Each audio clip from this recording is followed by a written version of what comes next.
The next uninformed search strategy that we are going to consider is the uniform cost search, UCS. We saw that breadth first search is optimal only when all the step costs are equal. But as we know, there are cases where the ages, they have weights. So different ages have different costs, and therefore breadth first search may not be optimal in that case. This is where we need this algorithm. It's a uniform cost search. Instead of expanding to the shallowest node, it expands the node based on the lowest path cost function Gn. Okay, so it will look at the neighbors and see which one will cost the smallest, and then it will go for that instead of just going top to bottom, left to right. The number of steps in a path in this case is irrelevant because we are looking at the total cost. So only the total path cost is taken into consideration. How do we implement this algorithm? Very similar to the general algorithms we saw. The only difference now is our frontier is going to be a priority queue. So instead of a queue, as in the case of a breadth first, or a stack, as we shall see in the case of depth first, here we use a priority queue. So we're going to queue the cost of the steps from the current node to its successors. So the step with the lowest cost will go to the front of the queue, and that is the one we're going to remove first. So this is the idea of this algorithm, and this is the algorithm. So uniform cost search, as usual, it will take the problem and it will return a solution.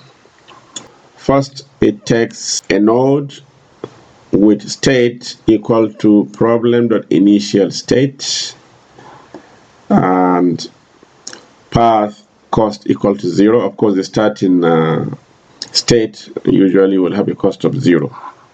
So take that node, and a priority queue ordered by path cost is created. It's called frontier. So frontier, this time it is a priority queue with node as the only element will be created. So this node that the starting node will be put in the queue, in the priority queue. An empty explode set is also created because, like the breadth first, we're going to be maintaining that to avoid repeating the different redundant path. Okay, so we start the loop as usual. If the frontier is empty, then we return failure. Otherwise, we pop the front element, so which is the highest priority element. If it is the goal state, then we are done. Return the solution. Otherwise, add the state to the explode, because we have explored this particular node, but now we need to deal with its successors. So for each action in problem.action for that particular node, do get the child node, okay, and then check if the state.child is not explode and it is not in the frontier, so it is in neither of the two data structures, then insert it in the frontier. But of course, here inside you have to understand is insertion for the priority queue. So actually, if the cost for this particular node is the smallest, it will move to the front of the queue. Otherwise, if child.state is in frontier with higher path costs, then replace the node in the frontier with the child. So this is another important point. So the idea here is this node that was just removed already exists in the frontier, but with a higher cost.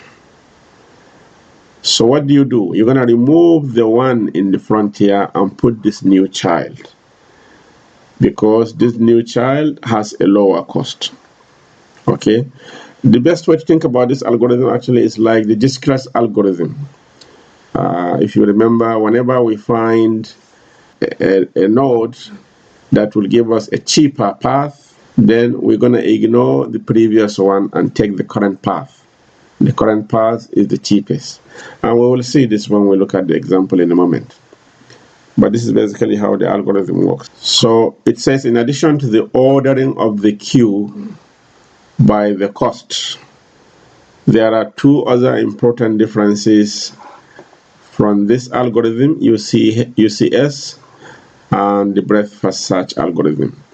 So of course, one difference is that this one uses a queue, priority queue particularly, and the breadth first uses a normal queue. So what are the two other differences? So the first difference is that the goal test is applied to a node when it is selected for expansion, rather than when it is generated. So this is very important. When we don't just accept the goal after it is generated, we generated a successor, breadth first will check. If it is the goal, we are done. But this algorithm will say no. Even if it is goal, it may not be the most cheapest. So keep going. Put it in the frontier until when we come to exploring it.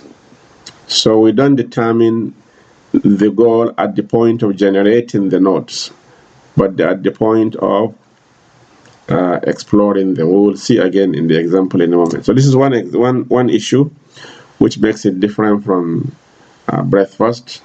As I explained, the reason for this delay is that the first goal that you have at the point of generation may not give you an optimal path. The second difference with breadth first is that a test is added at the end. We saw it there. In case we find a better path, then we have to replace the current path that we have with this cheaper path. Okay, we saw that in the algorithm. Yeah, so in this case, the previous path is replaced with the cheaper one. Both of these cases are going to be shown in the example. So, but just before we look at the example, just to stress from the algorithm itself, say for each action in the problem, dot action do. So we get the child node. In the breadth first, it is at this point after generating the node, we ask, is it a goal? If yes, we are done. But this one is delaying that. Okay, just check. If it is not in the explode, put it in the frontier. So it may be a goal, but we don't accept it yet. Rather, it is here where we are exploring. After you pop from the frontier, so this is the point where we're gonna explore. Okay, so you pop a node to exploit. It is at that point that you should check whether it is a goal state, not at the point of generating the node. Okay, this is issue number one. Issue number two, of course, is here that when you generate a node, then here it says check if child is in the frontier with a higher path cost, then replace that frontier node with the child. Yeah, so these are the two important points regarding this algorithm. We're going to see them in action in a moment. Yeah, we're going to take an example. So consider this graph, the graph on the right here, where S is the start state and G is the goal state. Okay, and let us try to go through what UCS will do, uniform cost search. So the first thing, of course, is that it will initialize. So here at this table, we have the frontier. So this is going to be a priority queue. This is the explode set. And then here we will just be displaying the graph that we have explored so far. So obviously, initially, this table is empty. But now, before the loop starts in the algorithm, the first thing to do is to enqueue the starting node or the initial state. So you see we are enqueuing S with a cost of 0, of course. So the cost is the priority value here. So this actually 0 will make it to go in front of the queue. Okay. So what you do is you now start the loop. You dequeue the element that is in the frontier. So we're going to consider this as the node S and try to exploit. The exploration will tell you that there are two nodes you can reach from S. We can reach A with a cost of 3. We can reach B with a cost of 5. So you're going to add the node A and the node B in your frontier. But actually, instead of putting them just as A and B, we're going to put them as a path, AS and BS. Okay, so this is what we have in the first step. So this is the first iteration of the loop. Okay, we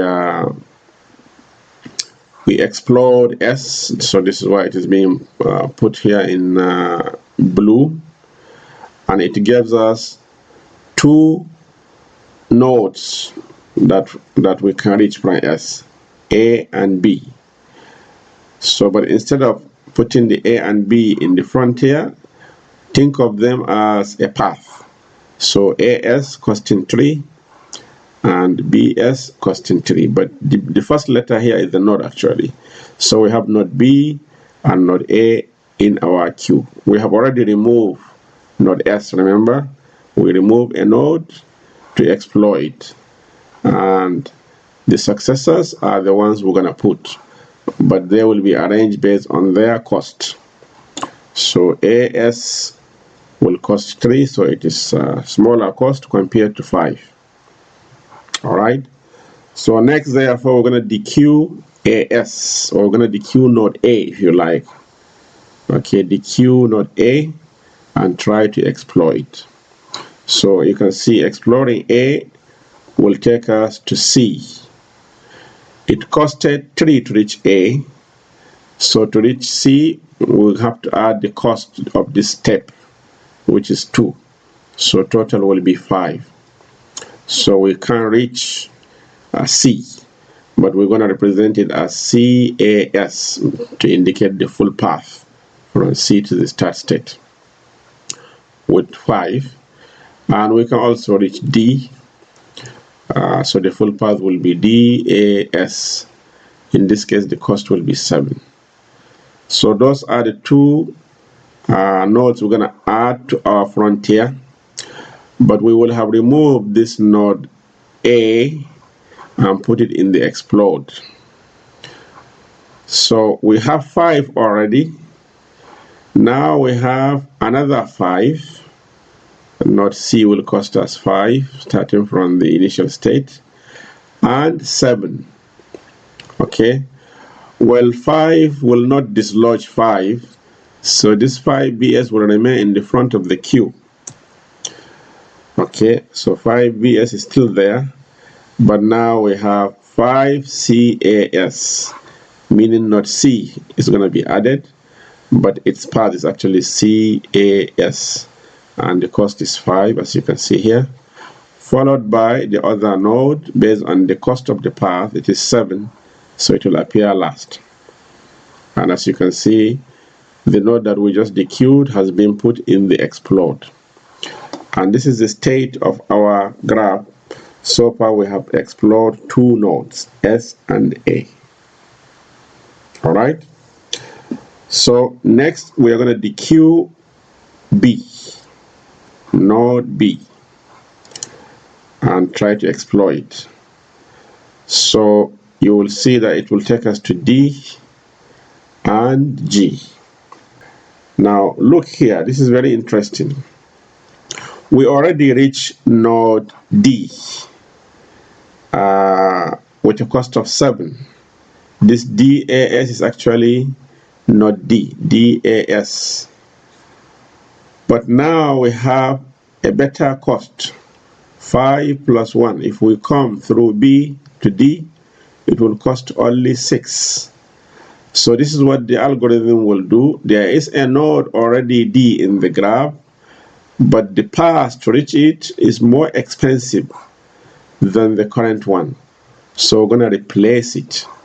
So this node D is going to be deleted and put another one that costs only 6, and we're going to call it DBS. Okay. But also GBS will be added, because from B we can reach G, so that will cost 10.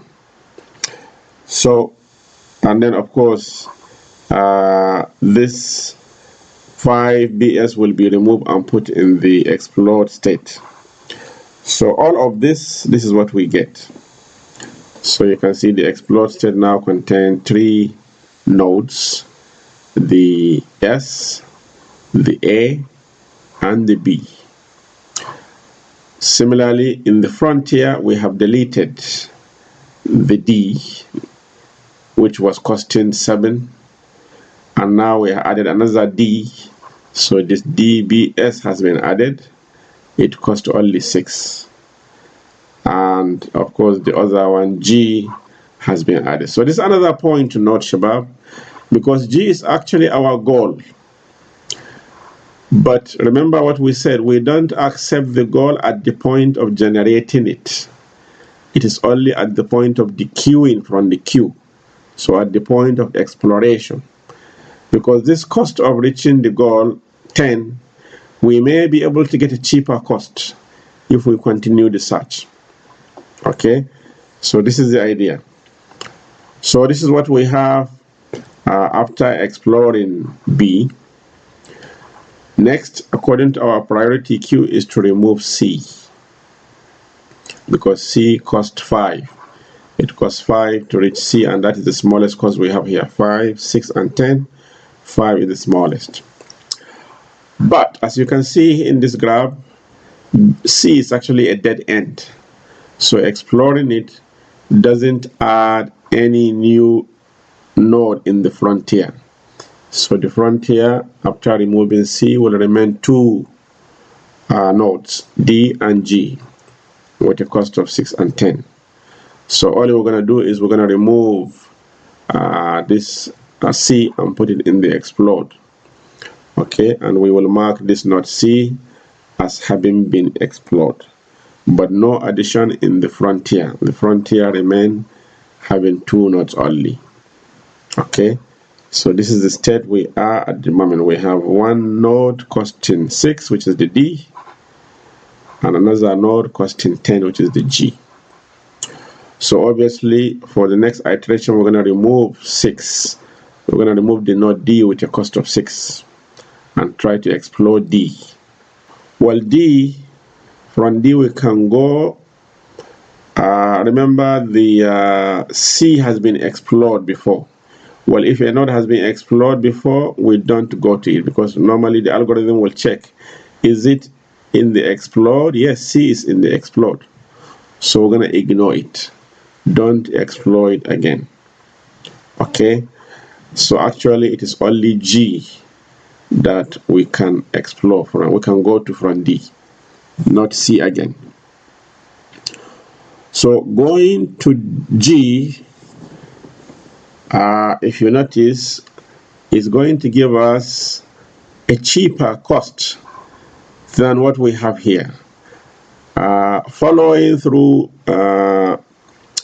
B,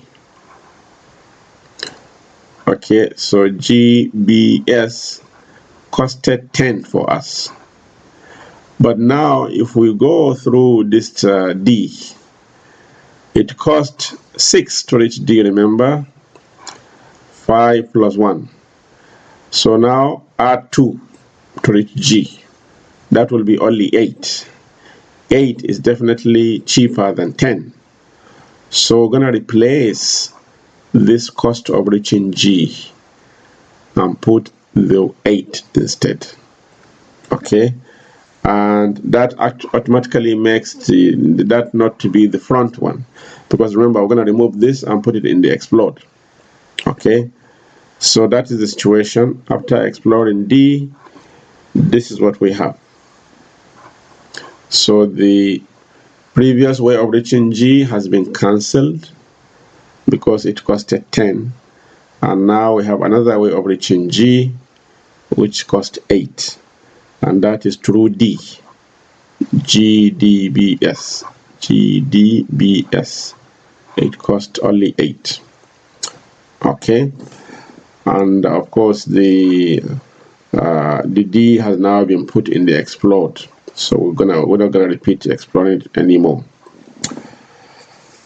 Now this is the key point, because we said it is at the point of dequeuing that we will accept a goal. So if we dequeue this node, we will see that it matches our goal state. It is G. So we are done actually.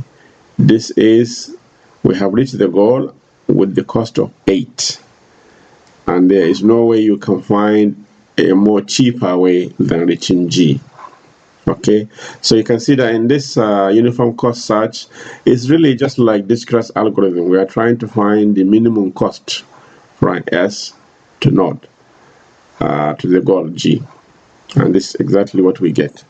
So we just state here that the goal has been reached. The path is actually SBDG, so just reverse the way we reach. I just say SBDG. This is the path to reach from the start state to the goal state, and the cost is 8. Okay, and of course this has now been put in the explode state. So this is essentially how the uniform search strategy, how it works. Question: how is it relative to our parameters? Is it complete? Is it optimal? And what is the running time in terms of time and space? Well, for completeness, yes, definitely completeness is guaranteed, provided there is a condition. Provided the cost of every step exceeds some small positive constant epsilon. Yani the cost, if you are moving from one state to another, it should not be 0. It should be some positive value, no matter how small. If yes, then definitely we will be able to reach the goal. Okay, so the algorithm is complete provided the costs are some positive constant values, no matter how small. Is it optimal? Yes, it is optimal in general, because each time, as we saw there, each time it selects a node N for expansion, the optimal path for that node has been found. Yeah, so it is optimal. So the only question now is, how is it doing in terms of speed and memory? This is the one that is difficult to check actually, because it's not based on the branching factor or the depth of the tree. It is simply following the cost. But there's an estimate here which was obtained by the authors of our book. So let C star be the cost of the optimal solution, and assume that every step costs at least some value epsilon, which is positive. Then in UCS, both the space and the time will be big O of B to the power of C star slash epsilon plus 1. Okay, now this doesn't necessarily mean it is better than breadth first, because breadth first is B to power D, if you remember, where D is the depth. Here it could actually be worse than that, because as you saw, and I will show you a tree in a moment, show you the problem. This algorithm tries to follow the shorter path, even if it may take you deeper and deeper until you exhaust all those small values before you take the larger value. So this is what we are saying here, that this cost can be even worse than breadth first search, because it explores paths of small steps before exploring paths involving larger steps, which perhaps may be useful. They may allow you to reach the goal more easily, but because they are more expensive, the algorithm will not look at them first. To see this more clearly, let's look at the slide. So this figure illustrates the problem with uniform cost search. You see here, because these steps in this left subtree, they are all 1, 1, 1, 1, 1, 1, 1. But this step costs 10. And our goal here is actually C. Our algorithm will not go to C first. It will actually explore all these places looking for the C based on the cost. And after exploring all of them, it will not find C. Then it will now try to go here and find it. So this is the problem. It can take actually more work. It can do more work than breadth first. So both in terms of memory and space, it may be more expensive actually. But we are sure eventually it will give us the correct answer, which is optimal and complete, but at a cost of wasting a lot of memory and time. So that's the UCS, uniform cost search. Next is depth first search. I will go through depth first search quickly because you are already familiar with it. It's nothing different than depth first traversal. The only issue here is you have your goal in mind, so you don't have to reach each and every node in the tree. Just keep searching in the depth first way until you reach the goal. So if we so it will always expand, as we know, the deepest node in the current frontier. It keeps going deep here, and instead of going wide, it keeps going deep and deep and deep. So the search immediately proceeds, or it proceeds immediately to the deepest level of the search tree until where we cannot reach any successor. Then it will start coming up and then going down again. Okay, just exactly as you know depth first search. So the algorithm can be implemented using either the general graph search or the tree search, as we saw earlier, but generally using graph search because we don't want just stuck in an infinite loop. Okay, the only difference is that the frontier now is a stack, okay, which the book called last in first out queue, or LIFO queue. Okay, last in first out is a stack. So that's the difference in the order in which you remove the item in the frontier. You're going to remove the last one you put first. So last in first out, whereas breadth first uses a queue, normal queue. So the first one to go in is the first one to go out. That's the difference. It is also common, as we all know, to implement DFS using recursion. In fact, we implemented it in data structure as a recursive method. Okay. So here is how it will work. You take the starting vertex and put it in your stack. So you have to remember this is a stack, not a queue. So the last to go in is the first to come out. The only difference is the way you put them in the stack should be in reverse alphabetical order so that you remove the one that is alphabetically first. So when we explore A, we're gonna put C and B in the stack in reverse order. So C will go first, and then you have to assume this is the top of the stack, it's on the right. So therefore B will be removed first. So when we remove B to exploit, we will push its successors in reverse order. So E and D will be put in the stack. You see the C is now much behind. Yeah, so this is the idea. The last to go in is the first to come out.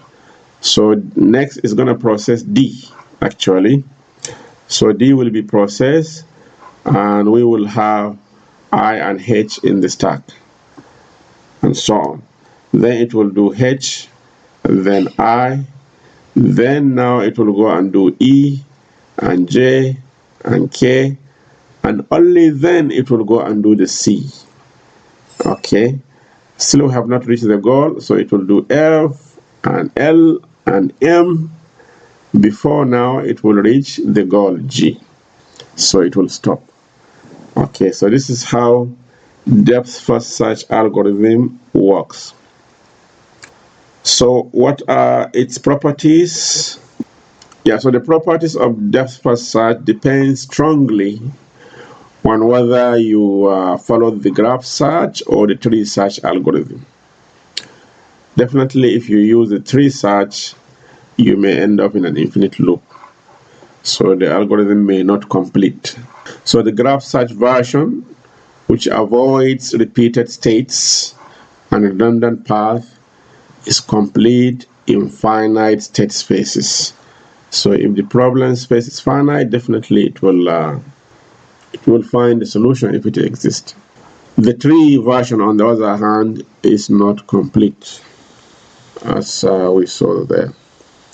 What about optimality? Unfortunately, depth first search is not optimal.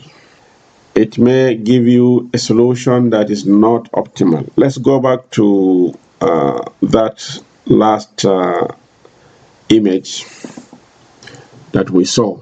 Suppose there are two goal states, let's say K and G. Okay, the question is, which one will depth first search return?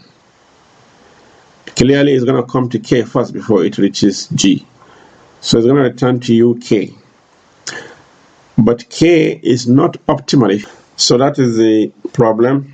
So that is the issue of DFS in terms of optimality. It may give you a solution that is not optimal. What about the complexity? Well, the time complexity, in the worst case, you will have to expand all the nodes before you can reach the target. The goal may be somewhere in the bottom. So just like breadth first, you may have to expand everything, and therefore, in the worst case, it is B to power M, where B is the branching factor and M is the depth of the tree. But the memory space locally is actually very good, because unlike the breadth first that has to keep track of all the nodes generated, all the levels, so including the present level it is on, and the previous one, if they are not in the frontier, they are in the explode set. So either way it is storing everything. Here, because depth first is moving vertically, actually it doesn't have to store each and every node created in the levels above. Yeah, so it says here the memory complexity is big O of B times M, which is actually linear in terms of B.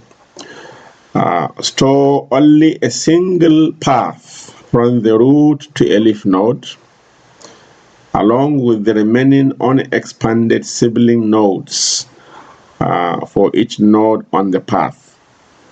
Okay, so this is why it doesn't cost as much as the breadth first search in terms of memory.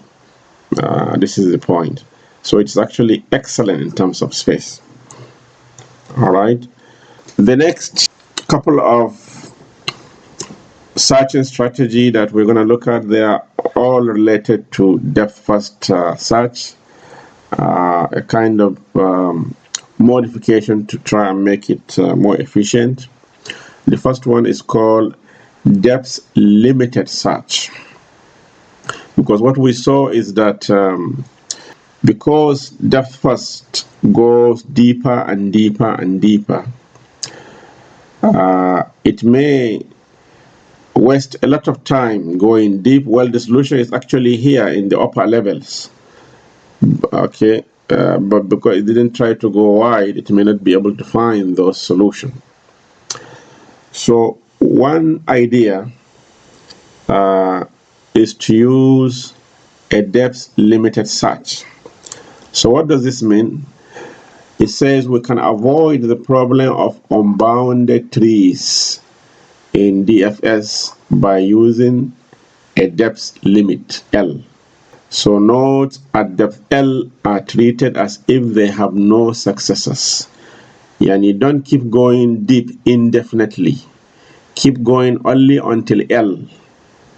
If no solution is found, assume there are no solution and back off. Okay.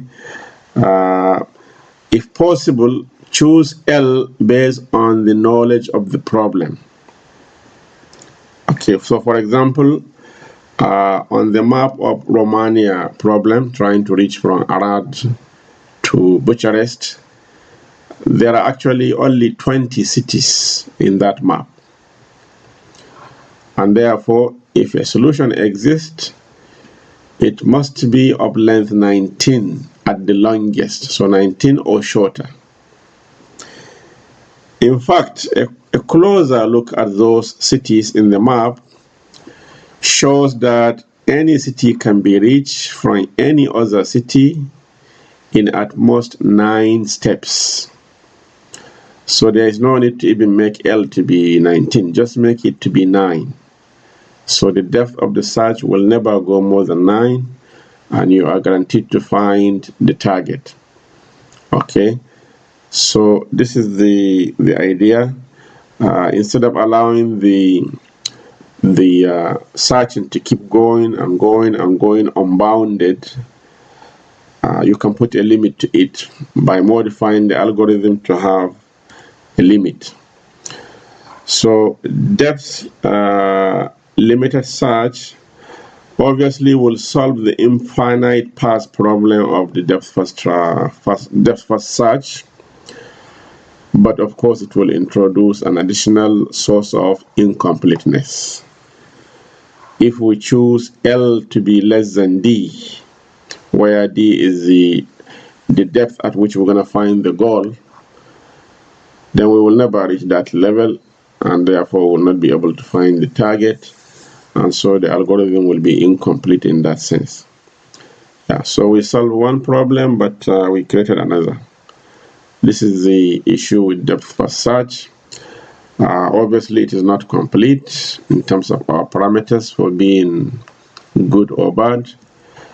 For the same reason, it is not optimal.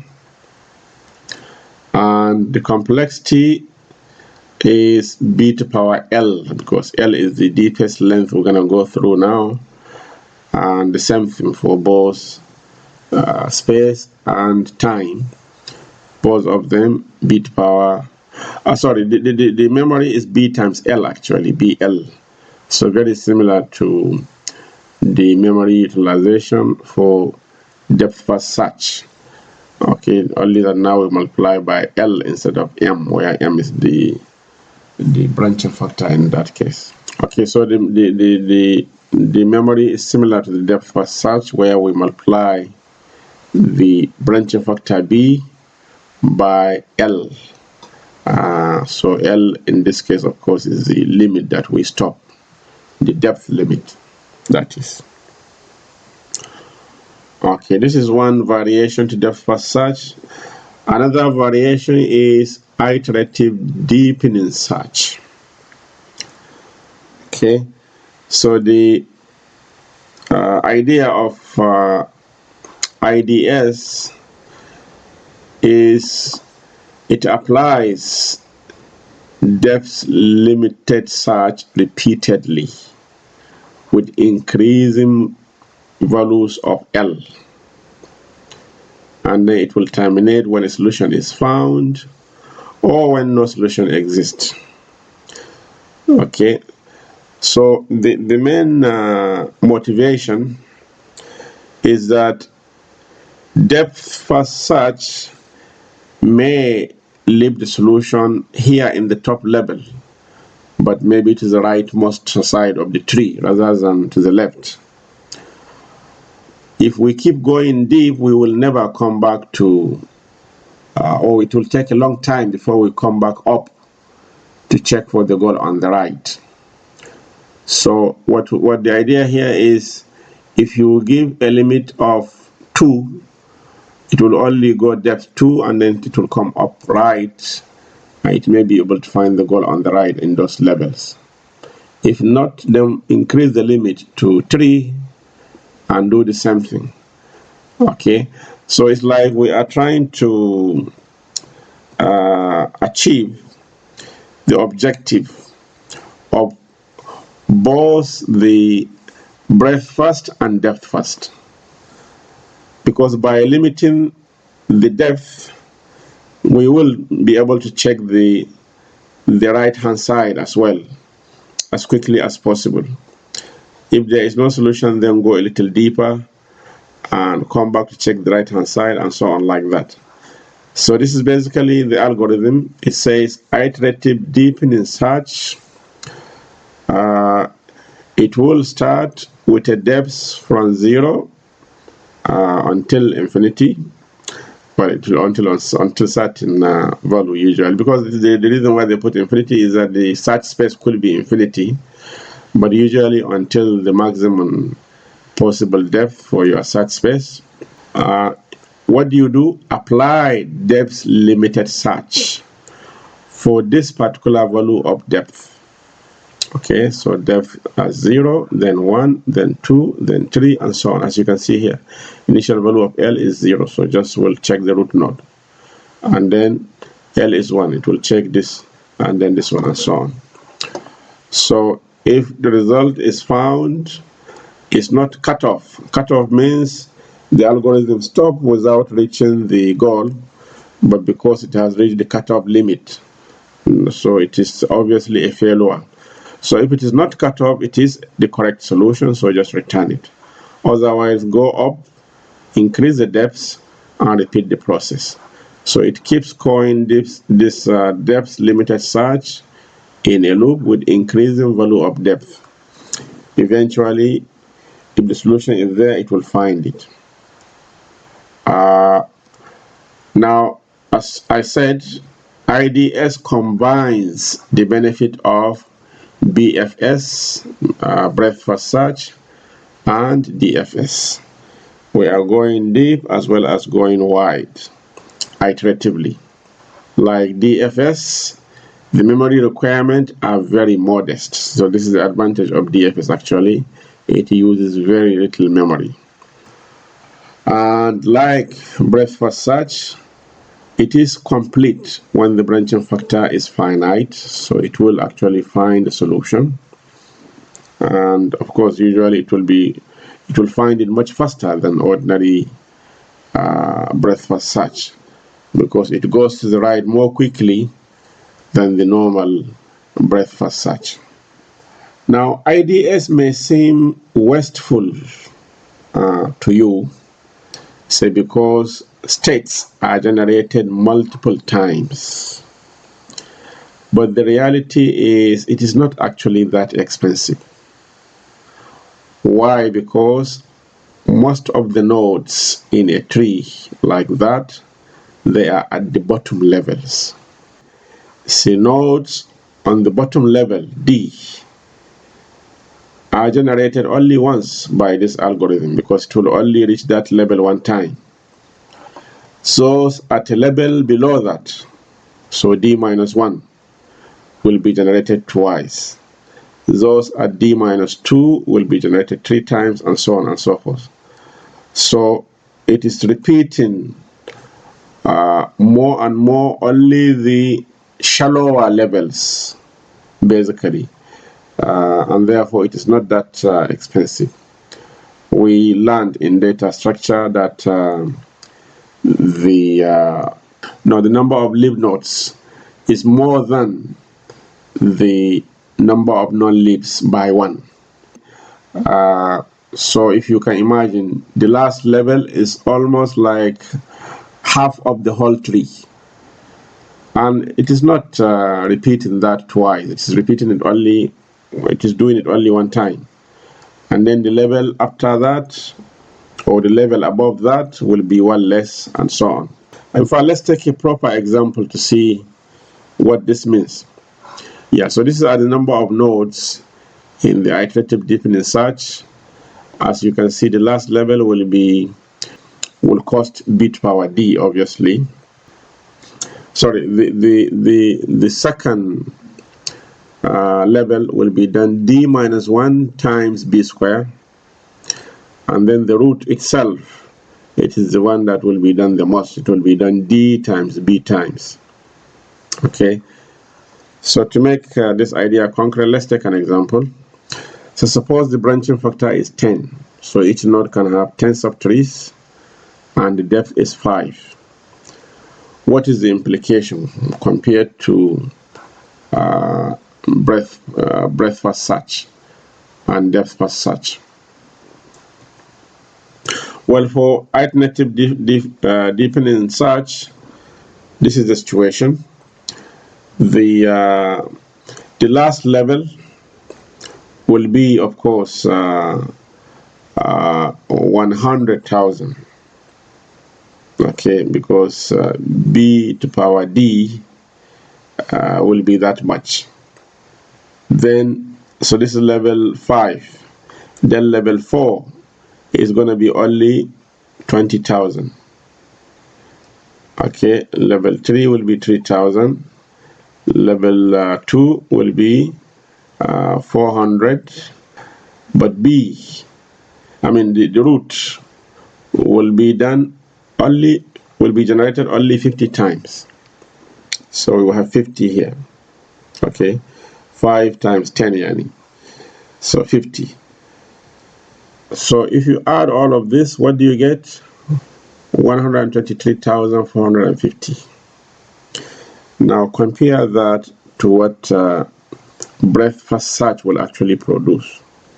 It is generating each level only one, but this is what it will produce: 111,110. Now if you compare these two values, they are not much different, just about 10,000 plus difference.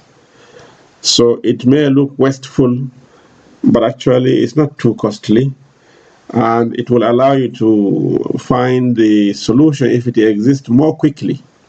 Because instead of going deep and deep and deep, this one is stopping and going to the right. If it doesn't find the solution, then increase the depth, go depth, but come back and check to the right, and so on. So eventually it will, if the solution exists, it will find it much quicker actually than depth first search.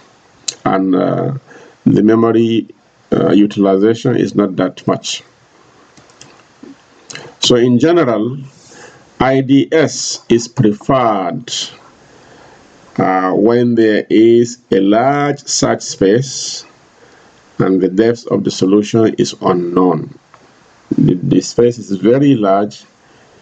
If you just use depth first, it will keep going deep and deep, and you don't know when you're going to come back and find your solution, which may be on the right. So it is better in that case to use iterative deepening search. And in terms of completeness, obviously, yes, if the solution exists, it will find it.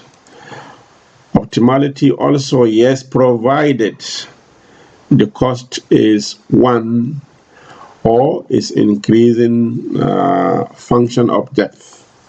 And the complexity, as we explained, the time is BD, but the memory is only B times D. So very much like the depth first search. The final strategy for uninformed search is the bidirectional search.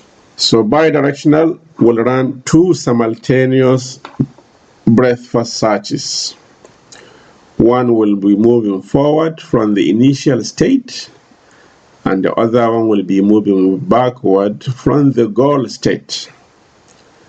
It will stop when the two searches meet in the middle. So there is an intersection in the frontier. Okay. What is the motivation for this? Well, because if we are doing this, the forward one will cost only b to power d over 2. And similarly for the backward one. And clearly b to power d over 2 is much, much smaller than b to power d. So this is much less expensive compared to just the pure depth first search. Now, BDS is implemented by replacing the goal test. Remember, we have to have in the problem formulation a goal test. Well, now the goal, we already know the goal. The idea is we are trying to trace how can we reach it from the initial state. So we're going to replace the testing for the goal to be check whether the frontiers of the two searches intersect. If there is an intersection of a node between the two frontiers, that is our new goal now. So we will have found a way to connect between the starting state and the goal state. Okay, yeah, so this is the idea. It is complete. If the solution exists, we'll find it. It is also optimal, and the complexity has now decreased. Instead of having b to power d, now both the time and space is bigger of b to power d over 2. And this is much smaller value than b to power d. Yeah, so this is the last uninformed search strategy that we will consider. And this table from the book shows you a good comparison between the 6 different uninformed search strategies that we have studied in this lecture: breadth first, uniform cost, depth first, depth limited, iterative deepening, and bidirectional. So for each one, it will tell you whether it is complete or not, it is optimal or not, what are the complexities in terms of time and space. There are some highlights here, some conditions for this to be true, and these are explained in the description here. So evaluation of the 3 strategies, where B is the branching factor, D is the depth of the shallowest solution, and so on and so forth. All these points are explained in this description. So study this and try to compare and see how these different searching algorithms compare with one another. In the last point I want to make is actually a point I already mentioned earlier, that uninformed search relies on systematic, exhaustive search through the entire state space if necessary. Conceptually, they are simple. They require no domain-specific knowledge, unlike the informed search, which we shall study next. Some methods search an arbitrarily choosing subset of the state space at the cost of incompleteness, but generally not very efficient and computationally demanding. This is the general problem with uninformed search. They are generally inefficient and very demanding in terms of the computational power whether it is the speed or memory. Okay, so in the next lecture, we're going to see much more intelligent searches that try to utilize the knowledge of the domain, the knowledge of the problem itself, to try to fasten the speed of the search. We will stop here. Thank you very much.